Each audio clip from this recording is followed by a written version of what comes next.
Gunung Merapi adalah salah satu gunung berapi yang paling dikenal masyarakat Indonesia karena sifatnya yang sangat aktif.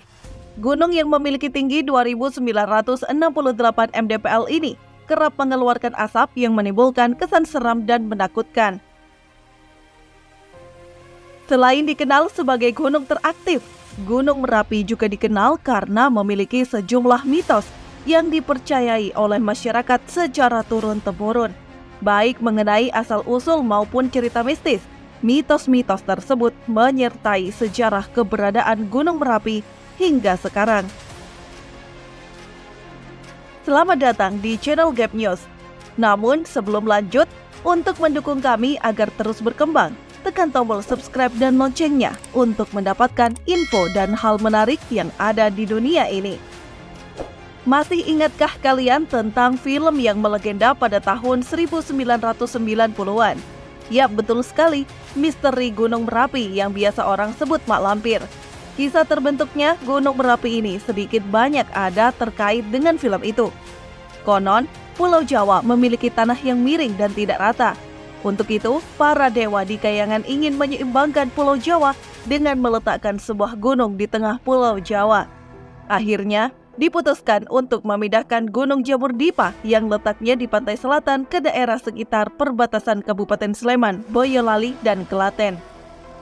Di tempat akan diletakkannya Gunung Jamur Dipa, tinggallah dua orang empu sakti, pembuat keris bernama Empu Rama dan Empu Pamadi.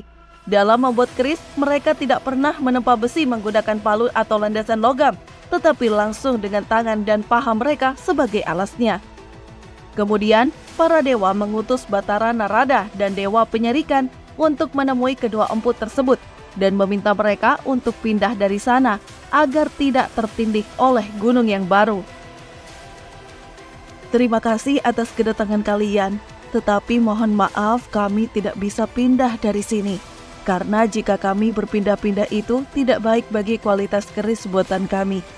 Jawab Empu Rama. Batara Narada dan Dewa Penyerikan mencoba kembali menasihati kedua empu. Namun jika hal ini tidak kalian lakukan, Pulau Jawa akan semakin miring. Kedua empu sakti ini tetap pada pendirian mereka dan menolak untuk pindah. Hal ini membuat Batara Narada dan Dewa Penyerikan marah. Terjadilah pertengkaran yang dilanjutkan dengan pertarungan di antara keempatnya. Kesaktian Empu Rama dan Empu Pamadi lebih tinggi. Batara Narada dan Dewa Penyerikan dapat terpukul mundur. Dewa-dewa di Kayangan murka ketika Batara Narada dan Dewa Penyerikan pulang dengan tangan hampa. Kedua empu itu memang keras kepala. Kalau begitu, kita tidak usah memperhitungkan mereka. Segera tiupkan Gunung Jamur Dipa sekarang juga, perintah Batara Guru. Namun para dewa tidak sabar sehingga saat keris baru setengah jadi, gunung beserta keris dipindahkan oleh para dewa ke tengah-tengah Pulau Jawa. Dewa Bayu lalu meniup Gunung Jamur Dipa sehingga terempas dan jatuh tepat di atas perapian kedua empu tersebut. Empu Rama dan Empu Pamadi tewas tertindih gunung tersebut. Tungku perapian si empu sampai sekarang menjadi lokasi yang mengeluarkan api terus-menerus, dan jika kerisnya bergoyang, maka akan terjadi erupsi. Tempat kedua empu tersebut kemudian berubah menjadi kawah. Akhirnya, gunung tersebut disebut dengan Gunung Merapi karena letaknya persis di lokasi perapian kedua empu pembuat keris itu. Selanjutnya, Gunung Merapi dipercaya masyarakat memiliki kerajaan goib yang sering disebut sebagai Keraton Merapi. Kerajaan goib ini diyakini sudah ada sejak zaman Kerajaan Mataram, namun dihuni dan dikendalikan oleh bangsa jin.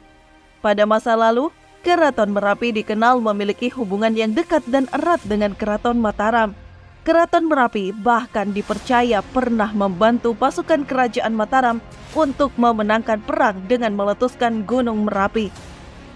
Sama seperti keraton pada umumnya, Keraton Merapi juga diyakini memiliki sejumlah tokoh yang namanya cukup terkenal bagi penduduk di sekitar Merapi. Tokoh-tokoh tersebut memiliki tugas masing-masing yang menjaga keberadaan Gunung Merapi. Antara lain, Eyang Merapi, Eyang Sapu Jagat, Eyang Megantara, Eyang Antaboga, Kiai Petruk, Kiai Sapu Angin, Kiai Wolawali, Nyi Gadung Melati, dan Kartadimejo. Selain cerita yang sudah berkembang secara turun-temurun, cerita dari sejumlah pendaki gunung yang mengaku mendapatkan pengalaman misterius semakin menguatkan cerita Pasar Bubrah sebagai kawasan angker. Lokasinya berada tidak jauh dari puncak Merapi.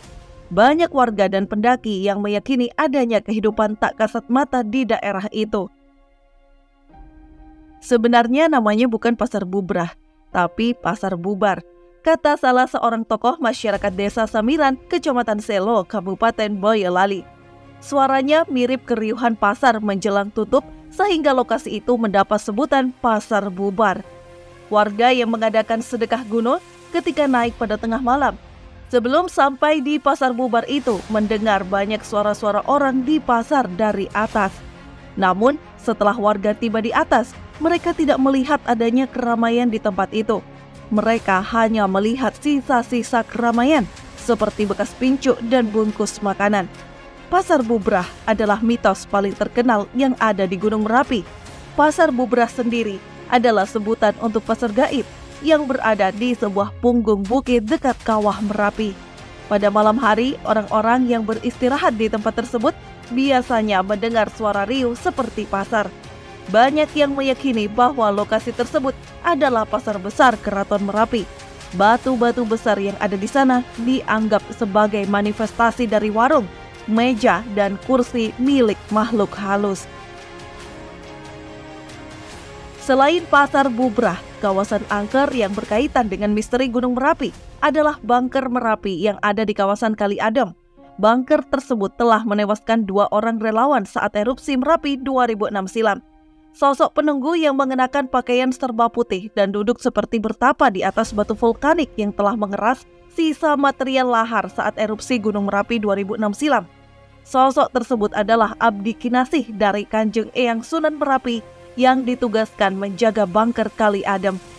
Keberadaan sosok tersebut bertujuan untuk menjaga Kali Adem, khususnya bunker, agar tidak terjadi peristiwa mengenaskan seperti pada 2006 silam. Sosok tersebut tidak hanya bertapa, namun juga berzikir untuk mengharapkan keamanan bangsa dan negara. Dahulu kala, puncak Gunung Merapi terkenal dengan sebutan Puncak Garuda. Di puncaknya terdapat sebuah batu yang tampak seperti burung Garuda. Setelah Merapi meletus pada tahun 2010, puncak tersebut telah lenyap bersama sejarah. Beberapa mitologi menegaskan bahwa penunggu Merapi adalah Kiai Sapu Jagat dan penguasa Laut Selatan adalah Kanjeng Ratu Kidul. Demi keberlangsungan kekuasaan Mataram, maka Raja Mataram harus berkolaborasi dengan para penguasa lainnya, yakni dengan menjadikan Kiai Sapu Jagat sebagai mitra politik dan Kanjeng Ratu Kidul sebagai permaisuri. Kiai Sapu Jagat menjadi sosok gaib sebagai pimpinan tertinggi penjaga Gunung Merapi. Ia didampingi para dayang yang membantunya. Di antaranya Kiai Petruk yang digambarkan sosoknya kurus dan berhidung panjang. Tugasnya memimpin pasukan demit kerajaan. Kemudian Nyai Gadung Melati, Empu Rama dan Empu Permadi, Kiai Grinjing Wesi dan Grinjing Kawat, Kiai Branjang Wesi, Kiai Kricik Wesi, Kiai Brahma Gedali, Kiai Walawali, dan Raden Ringin Anom. Raja adalah sosok yang dipercaya sebagai satu-satunya yang bisa berkomunikasi dengan kekuatan gaib, sedangkan masyarakat sekitar diposisikan sebagai pengikut yang melaksanakan ritual untuk mempercayainya. Pembahasan kisah ini akan ada di video selanjutnya. Selama lebih 20 tahun, Mbah Marijan telah mengabdi sebagai abdi dalem Keraton Ngayogyakarta Hadiningrat, mengabdikan diri sebagai juru kunci Gunung Merapi. Selama perjalanan panjang hampir seumur hidup, ia tak hanya belajar mengenali gejala-gejala alam berkaitan dengan aktivitas Merapi, tetapi juga belajar memahami keinginan sang gunung yang tak pernah berhenti memberi pada warga di sekitar tersebut melalui laku tirakat dan kebersahajaan yang tak pernah lepas. Mbah Marijan, sang presiden Gunung Merapi. Menjadi orang yang teguh titah, perintah, dan bertanggung jawab adalah 3 kata yang selalu dipegang Mbah Marijan sebagai kuncen atau juru kunci Gunung Merapi. Bentuk sikap pengabdian itu terlihat jelas dari posisi jasad Mbah Marijan yang ditemukan di sekitar rumahnya usai awan panas menyerang dusun Kinaherjo, Desa Umbul Harjo, Sleman. Sebagian masyarakat di sana percaya bahwa posisi jasad pria lanjut usia yang menghadap ke pantai Laut Selatan saat erupsi Merapi 26 November 2011 bukanlah tanpa arti. Hal itu juga diyakini oleh Asih, sang juru kunci Merapi yang juga putra Mbah Marijan.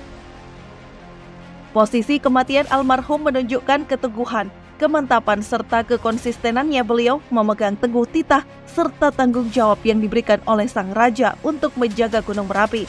Satu lagi pesan sang juru kunci yang sering disampaikan terkait keberadaan dan fenomena kemunculan awan panas.